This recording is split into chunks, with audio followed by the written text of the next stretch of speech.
I tried doing that on my phone.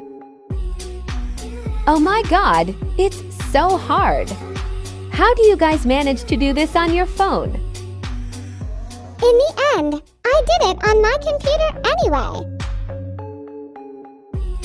And I made two versions. Take a look.